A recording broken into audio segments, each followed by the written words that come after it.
This is number seven podcast. Number 7 podcast. Hey everyone, welcome back to the number 7 podcast channel. You guys ready for another wild ride? This time we're going to be hanging out with Jack Reacher. Yeah, the Lee and Andrew Child kind of Jack Reacher. We're talking in too deep, and let me tell you, things get pretty intense right off the bat. So picture this, right? A totally wrecked Lincoln Navigator off the side of some back road. The driver, a guy named Gibson, is messed up pretty bad. But the real head scratcher is the passenger. This massive dude, no ID, and sporting a busted wrist. Now enter Vidic. Shady dude just kind of happens to stroll upon this whole crash scene. He drags these guys out of the wreckage and boom, finds a gun on our mystery giant. Red flags start flying everywhere. Vidic calls up his boss, an even shadier character named Fletcher. They dig into Gibson's past a bit and realize, oh boy, this Gibson guy might be tied to one of their own who's gone missing, a guy named Bowery. Yeah, things are getting complicated real fast. Meanwhile, our big mystery man wakes up in some motel room, totally disoriented, head pounding, that broken wrist just aching. And his memory, well, it's full of holes. Eventually, though, it clicks. His name's Reacher. And that guy who brought him to the motel, yep, that's Vidic, watching him like a hawk. Now, Reacher, he's no stranger to trouble. Ex-military cop, observant, resourceful, and definitely not someone you want to cross. But even Reacher's having a hard time piecing together how he got mixed up in all this. Vidic, being the helpful guy he is, decides to fill in some blanks. He knows about Reacher's history with Fletcher, throws out a deal, lay low for 48 hours, and he'll deliver Fletcher and his right-hand man, Kane, to Reacher for a little payback. Reacher, never one to back down, he takes the deal. But he's not about to just sit around twiddling his thumbs, So he starts snooping around the motel, trying to connect the dots of these people. He learns some interesting tidbits from a motel employee, like how 2 rooms are permanently rented by some mysterious guy paying top dollar for privacy. There's also this deserted housing development nearby that catches Reacher's eye. Definitely something strange going on. Reacher manages to peek at the motel's guest register and sees the names. Mary, Paris, and Ivan. Fake names for the folks he's run into so far. He checks out those abandoned houses and, yep, someone's definitely living in one. Another piece of the puzzle. Next up, Vidic takes Reacher to meet Buck. This medic guy. Turns out Reacher's got a concussion on top of everything else. Buck sets his wrist and tells him to take it easy. Yeah, right. We all know Reacher's not going to do that. Vidic, still not convinced Reacher's not a threat, keeps pressing him about what he remembers. Later, back at the motel, Reacher's watching Vidic through the peephole, waiting for his chance. Vidic eventually leaves, thinking Reacher's going to keep his word. But as soon as he's gone, Reacher's back in action. Got to find out the truth about those other motel guests and how they're all connected. He starts with Mary and learns she's in over her head, working for the guy who's renting those rooms long term. Then Reacher goes after Paris, using his military cop skills to get some answers. Turns out, Paris is a tech whiz. And Gibson, the guy from the wreck, he was an undercover FBI agent. Paris figured this out by tailing Gibson to a meeting with his handler, listening in on their conversation. Still doesn't know how Reacher got tangled up with Gibson, though. Reacher wants the lowdown on this whole crew. Paris explains they're basically high-end thieves, snatching up valuables and moving them through this network of shady contacts. And get this. She spills the beans that Vidic's been keeping secrets from their boss, Fletcher, especially about Gibson actually being FBI. Yeah. Things are getting messy. Paris admits that she and Vidic were actually going to ditch the whole operation before everything went south. Wanted a fresh start, far away from all the danger. Reacher decides to revisit the crash site with Paris, hoping to jog his memory. But no dice. Being back at the scene doesn't help him remember a thing. Must be frustrating, right? The gears are turning in Reacher's head. Paris confirms that Vidic never told Fletcher about Gibson being FBI, and she's desperate to escape this whole mess and start a new life with Vidic. They head back to the motel, and Paris drops her plan. She's going to contact an FBI agent she knows. Figures if she trades intel on the group, they might get protection and bring the whole operation down. They both know contacting the FBI is risky. If Fletcher or Kane find out, they're toast. But they decide to go for it anyway. Paris calls up the agent, a woman named Jenny Knight, lays it all out. The group's activities, their suspicions about Gibson's death, the whole 9 yards.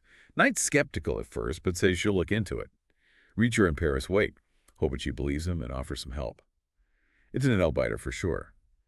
While they wait, Reacher gets his hands on a stolen FBI file about the group. He starts digging into the details, learns about their leader, Fletcher, his ruthless right-hand man, Kane, and that missing associate, Bowery. It's all starting to come together. He and Paris start brainstorm. What if Knight sets up a sting? It'd be the perfect way to catch these guys red-handed. They pore over the file looking for any clue about the group's next target. They got to move fast before someone else gets hurt. Reacher starts to see a pattern. The group goes after high-value, easy-to-move stuff, quick to sell. He's got a hunch their next target will be something similar, but they need more info to be sure. Finally, Knight calls back. Confirms Gibson was definitely undercover FBI, but she's tight-lipped about the investigation's details. Still, she assures them she's taken their info seriously. That's something, right? Reacher and Paris share their thoughts on the file with Knight, explain how the group operates, and their theory about the next target. Knight agrees to look into it and promises to keep them in the loop. Reacher, always thinking strategically, suggests Knight plant a tracker on Vidic. Smart move. If they can monitor his movements, they'll have a leg up. Knight, impressed with Reacher's tactical mind, says she'll consider it. So Reacher and Paris go back to analyzing the file, searching for anything that might point them towards the group's next move. And that, my friends, is where we're going to leave things for now. Back again with the number 7 podcast channel. We're picking up right where we left off in Too Deep, with Reacher and all. So Reacher and Paris, they're walking a tightrope, stuck between this crazy crew of criminals and the FBI. Talk about pressure. They're waiting to hear from Agent Knight while trying to figure out what the group's going to do next. Vidic, yeah, that guy, the one who dragged Reacher into all this, well, he's headed out to meet with Fletcher, the big boss man. Reacher senses an opportunity. Time to do some following. He tails Vidic to this, super secluded cave. And guess what? It's their secret hideout. Their HQ, their Batcave, the whole shebang. Inside, there's Fletcher and Kane, along with Paris. Surrounded by piles of stolen goods and a safe stuffed with cash, Fletcher's running the show, laying out plans for this big job and handing out lists of stuff to grab from that abandoned house. They're packing up, ready to move their whole operation. And the tension. Man, you could cut it with a knife. Reacher watches as they load up a van with all this loot, but something ain't right. Paris, she seems on edge, nervous, like she's got a secret she's dying to spill. Reacher confronts her, and boom, the truth comes out. She and Vidic are going to double-cross Fletcher and Kane. Can you believe it? They swiped this super valuable report from a company called Cone Dynamics, planning to sell it and make a fortune. Reacher's not so sure about this at first, but he agrees to help them move the safe. Part of their plan, you see. They head back to the abandoned house. Paris tries to crack the safe, while Reacher keeps Fletcher and Kane busy. The clock's ticking, and things are getting real heated. Reacher sees his chance. He takes down Fletcher, ties him up, and demands some answers. He grills Fletcher about the report, but Fletcher plays it down, acts like it's no big deal. And then another bombshell. The FBI's on their tail. Reacher realizes he's in way over his head. Time to call Agent Knight, back up his needed stat. Meanwhile, Vidic's getting suspicious. He can tell something's up with Paris and Reacher. And he is not happy about it. He goes after Reacher, wants his share of the loot from the safe. Reacher, always the quick thinker, stalls for time. He knows Knight's on her way. Got to keep Vidic distracted. Knight arrives with the cavalry and takes down Fletcher and Kane.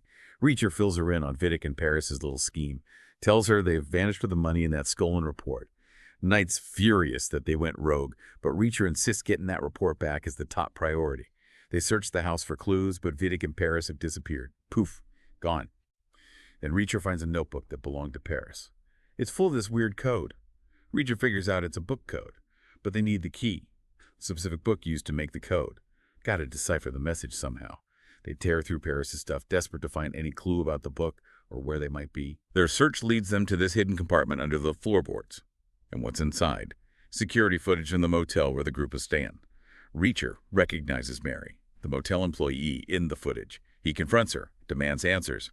Mary cracks under pressure, admits she was forced to contact the group and lure Reacher to that abandoned house. Turns out Paris hacked the motel's security system and used Mary's personal info to blackmail her. Yikes. This group is playing for keeps, that's for sure. More dangerous than they realized. They watch the footage and spot a delivery van pulling up to the motel. Reacher, he remembers that van from the FBI file. It belongs to a company that specializes in moving valuable stuff. He thinks the group's next target might be something delivered in that van. But they gotta act fast to confirm it. Knight calls her team. Needs info on the delivery company and any recent high-value shipments. Time is ticking. Reacher goes back to that notebook, focusing on the code and the missing pages. He thinks those missing pages hold the key to cracking the code. Gotta find them. Knight's team comes back with some intel. The delivery company was hired to transport a bunch of valuable stuff to some rich guy. Could this be it? The group's next target. Reacher and Knight head to the house where the delivery went down. Got to learn more about what was stolen. They managed to get into the house's security system and watch the footage of the delivery and the stuff being stored. What'd they find? A whole collection of expensive things. Art, jewelry, even a vintage car. Wow. Their suspicions are confirmed. Bingo. Reacher and Knight analyzed the footage and noticed something about the items. They're all portable and easy to move. Making a getaway would be a piece of cake. They figured the group's going to try to steal the whole collection, but they got to figure out how and when they're going to do it. We're back for the final chapter of In Too Deep with Jack Reacher. Things are about to get real, folks. Remember that report Vidic and Paris took? Turns out it's not just about money. This thing could put national security at risk. Reacher digs deeper and uncovers the truth. It's all tied to nuclear weapons. Yeah, you heard that right. Nuclear weapons. The clock is ticking, and the stakes couldn't be higher. They track Vidic to St. Louis, where he's setting up the exchange. But get this, the buyer is actually an undercover FBI agent. Talk about a twist. Vidic gets arrested, but Reacher's not buying it. Something just feels off. He thinks Vidic wanted to get caught. And that report they got back, probably a fake, a decoy. Could Vidic still be working with Paris? Do they have something bigger up their sleeve? Reacher and Knight start digging into the details, looking for anything that doesn't add up with Vidic's actions. They learn about another possible buyer, Kane, a ruthless criminal who's not afraid to get his hands dirty. A theory starts to form. What if Vidic planned that whole St. Louis thing to throw the FBI off the scent? Buying time for his real plan with Paris. They think Vidic and Paris are going to sell the real report to Kane for a much bigger payday. It's a race against time to find Kane and stop the sale. They discover Kane's holed up on some remote island in the Bahamas. He's using all his dirty money to build a fortress, a haven for his criminal empire.